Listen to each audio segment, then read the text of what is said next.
Praise the lord. చాలా జాగ్రత్తగా గమనించాలి. మన సమస్యకు ప్రాముఖ్యమైనటువంటి 4 సలహాలను మనం ధ్యానిస్తూ ఉన్నాం. అందులో మొదటి సలహా ఏంటంటే మన యొక్క ఆలోచన సరళిని సరిచేసుకోవాలి. దాని గురించి మనం ధ్యానించుకున్నాం నిన్న. ఈరోజు మరి రెండవదిగా క్రీస్తును ఆహ్వానించాలి, మూడవదిగా కనిపెట్టాలి, నాలుగవదిగా విశ్వసించాలి. స్తోత్రం దేవా సర్వోన్నతుడా. ఈరోజు ఈ యొక్క విషయాలు మేము ధ్యానిస్తుండగా మాతో మాట్లాడి బలపరచమని యేసుక్రీస్తు నామములో ప్రార్థించి నమ్మి పొందుకున్నాం తండ్రి. ఆమెన్. హల్లెలూయా. ప్రియులారా, మనం యోహాను సువార్తలో ఉన్నటువంటి విషయాన్ని ధ్యానం చేస్తూ మరి 2వ అధ్యాయం మొదటి 11 వచనాల్లో ఉన్న సత్యాన్ని మనం గ్రహిస్తూ ముందుకెళ్తూ ఉన్నాం. ఇక్కడ మనం రెండోదిగా చూసినట్లయితే యేసుక్రీస్తు ప్రభువును ఆహ్వానించాలి. కానా అనేటువంటి ఊరిలో మరి ఆ యొక్క వివాహంలో జత చేయబడినటువంటి వధూవరులు మొట్టమొదటగా క్రీస్తును ఆహ్వానించి ఉన్నారు. ఆయన శిష్యులను కూడా ఆహ్వానించారు, వారిని గనపరిచారు. అందువలన సమస్య ఎదురైనప్పుడు క్రీస్తు తమతో కూడా ఉన్నాడు కాబట్టి ఆయన తానే పరిష్కరించాడు అనేటువంటి విశ్వాసం గలవారయ్యారు. వాళ్ళంతా కూడా తమ యొక్క సమస్యను యేసుక్రీస్తు తల్లితో పంచుకున్నారు. యేసుక్రీస్తు తల్లి ద్రాక్షారసము కొద్దువైందన్న సంగతిని యేసుక్రీస్తు ప్రభువారికి తెలియజేశారు. నా ప్రియమైనటువంటి సహోదరి స్నేహితులారా, మీ జీవితం యొక్క ప్రతి రంగంలో కూడా యేసుక్రీస్తును ఉండనీయండి. ఆయన మీ ప్రతి అక్కర తీరుస్తాడు. తన మహిమైశ్వర్యాన్ని బట్టి సమస్తమును సంపూర్ణంగా చేయగలిగినటువంటి వాడు యేసుక్రీస్తు. సమస్య వచ్చాక దేవుని పిలుస్తాం కాదు, ముందుగానే మీ జీవితంలో దేవుడు ఉండాలి. అక్కడ సమస్య వచ్చాక దేవుడు వచ్చినట్టుగా లేదు. అక్కడ వింటున్నారా? ముందుగానే దేవుడిని కలిగి ఉన్నారు, ముందుగానే వాళ్ళ ఇంట్లో దేవుడు ఉన్నాడు కాబట్టి అప్పుడు సమస్య వచ్చింది కాబట్టి ఆ దేవుడే ఆ సమస్యను పరిష్కరించాడు. కాబట్టి చాలా ప్రాముఖ్యమైనటువంటి విషయం ఏంటంటే యేసుక్రీస్తు ప్రభువును ఆహ్వానించాలి ముందుగానే. నెంబర్ 2, వేచి ఉండాలన్నమాట. అనేకులు యేసుక్రీస్తు ప్రభువును ఆహ్వానించిన తర్వాత, సమస్యలను ప్రభువునకు తెలియజేసిన తర్వాత, ప్రభువునకు చెప్పినా కూడా ప్రార్థన యందును కృతజ్ఞతాస్తుతులు చెల్లించడం యందు కూడా వేచి ఉండటం లేదు.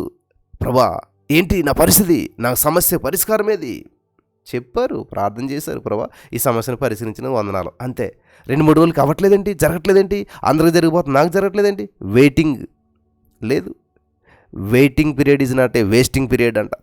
నువ్వు వెయిట్ చేస్తున్నటువంటి టైం అంతా కూడా వేస్ట్ చేస్తున్నట్టు కాదు. గమనించాలి, వేచి ఉండాలి. హల్లెలూయా. ప్రార్థన చేస్తూ ఉండాలి, కృతజ్ఞతలు చెప్తూ ఉండాలి. Thank you Jesus, thank you Jesus, thank you Jesus అని చెప్తూ అలా వెయిట్ చేస్తూ ఉండాలంట. కానీ వారు తొందరపడుచున్నారు, తొందర పెట్టుచున్నారు. సమస్తమును ప్రభు 5 నిమిషాల్లోనే చేసి ముగించవాలని చెప్పి తలస్తున్నారు చాలామంది. తక్షణం ప్రార్థనకు జవాబు రావాలని చెప్పి తక్షణమే రావాలి. నైట్ ప్రార్థన చేస్తే పొద్దునకు వచ్చేసేయాలి. ఒకవేళ జవాబు రాకపోతే సొమ్మసిల్లిపోతూ ఉన్నారు. మనం ఎన్నడూ కూడా దేవుని బలమెంత పెట్టకూడదు ప్రియులారా. ఆయన సమస్తమును దాని కాలములో ఎందుకు చక్కగా చేస్తాడు. ఆయన ఆలస్యంగా చేయడు, ముందుగాను చేయడు. తన అనాది సంకల్పం చెప్పిన సమస్తము చక్కగా తన కాలమందు చేస్తూ ఉన్నాడు. హల్లెలూయా. ఆల్రెడీ చేసేసాడు.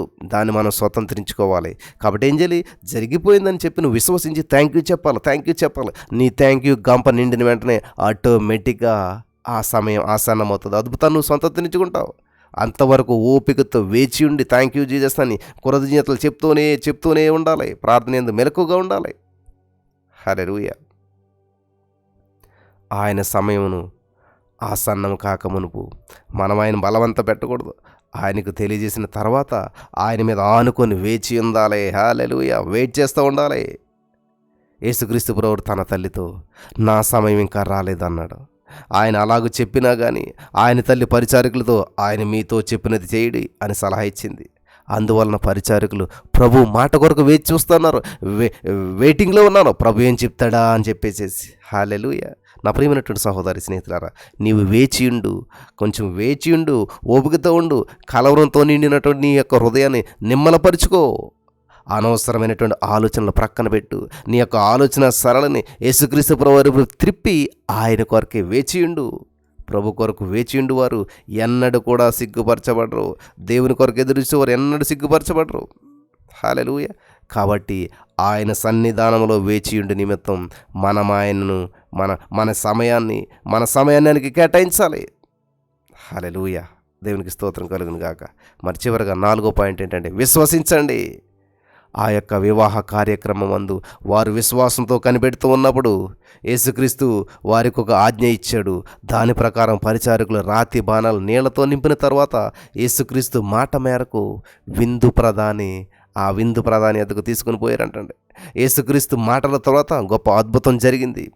మామూలు నీళ్ళ రుచి కలిగినటువంటి శ్రేష్టమైనటువంటి ద్రాక్షరసంగా మారిపోయి, నా ప్రియమైనటువంటి సహోదరి, స్నేహితులారా, ఈ వాక్యం ఇచ్చినటువంటి ప్రతి వారు ఆయన మాట నీ హృదయంలోనికి వచ్చినప్పుడు నీవు దానిని విశ్వసించినట్లా అది నీ జీవితం అంతటిని కూడా మార్చడానికి శక్తి కలిగినటువంటి మాటగా ఉంటుంది.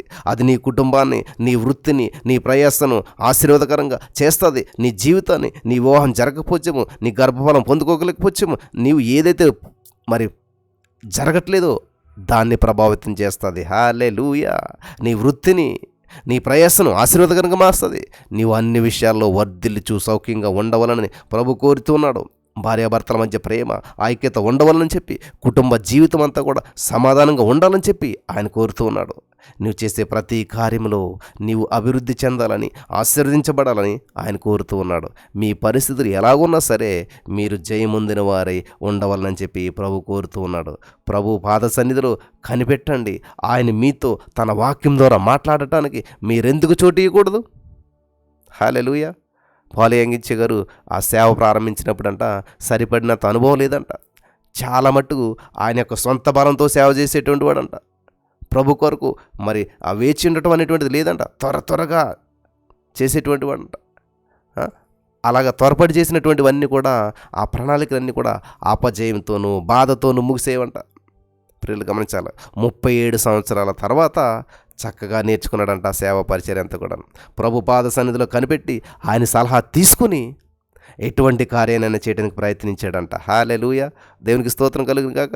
కాబట్టి ప్రభు పాద సన్నిధిలో పెట్టి ఆయన సలహా తీసుకోకుండా, దేవుడి సలహా తీసుకోకుండా ఇంకా ఏ పని చేయకూడదని డిసైడ్ చేసుకున్నాడు. అస్సలు అలాగే ఏ పని చేయకుండా ఉన్నాడంట.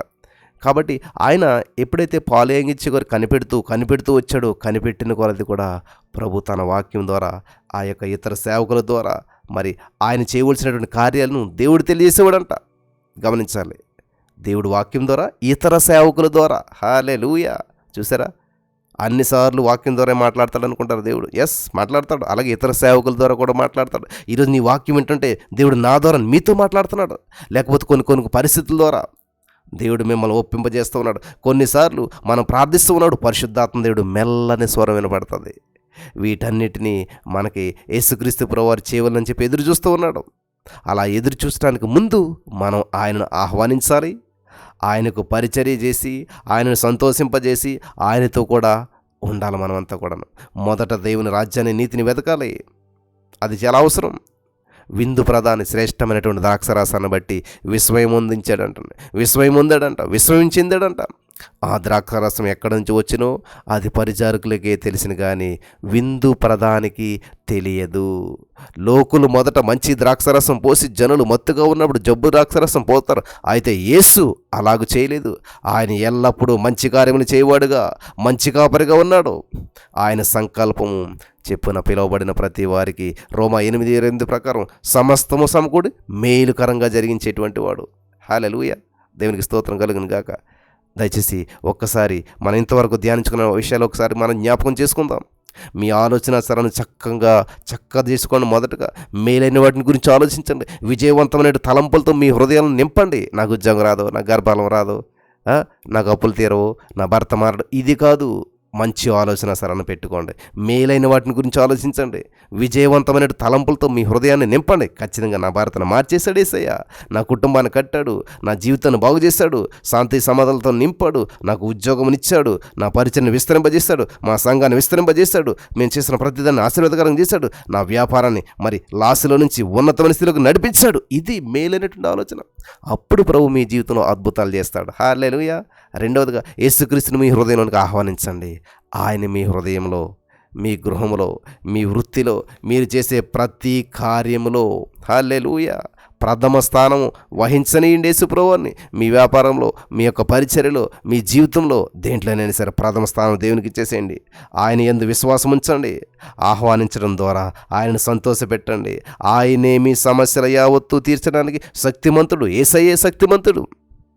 మూడవదిగా ప్రభు కొరకు వేచి ఉండండి. ఎన్నడూ కూడా అధైర్యంతో, కలవరంతో సరే మరి తబ్బిబ్బుతో, అయోమయంతో కార్యాలు చేయడానికి ప్రయత్నించొద్దు. ప్రశాంతంగా కనిపెట్టండి. ఆయన మీ హృదయాలను ప్రకాశింపజేసేటువంటి నిమిత్తం ఆలోచన కొరకు ఎదురు చూడండి. యేసుక్రీస్తు మీకు మార్గం తెరిచినప్పుడు ఆయన సెలవిచ్చు మాటలకు లోబడండి.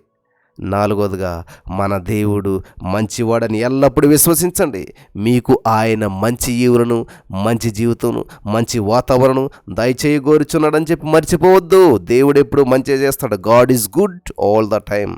దేవుడు అన్ని వేళలా మంచివాడు. మంచి దేవుడు మీకు తోడుగా ఉన్న ఎడల శ్రేష్టమైన కార్యాలు మీరు పొందుకుంటారు. హల్లెలూయా. ఆనాడు నీటిని ద్రాక్షారసంగా మార్చి అద్భుతం చేసినటువంటి దేవుడు ఈరోజు మీ జీవితంలో కూడా అద్భుతాలు చేయడానికి మీకు సమీపంగా ఉన్నాడు. ఈ వాక్యం వినిచిన వారందరికీ ఈ యొక్క మరి సందర్భంగా దేవుడు మీకు సమీపంగా ఉన్నాడని నేను తెలియజేస్తూ ఉన్నాను.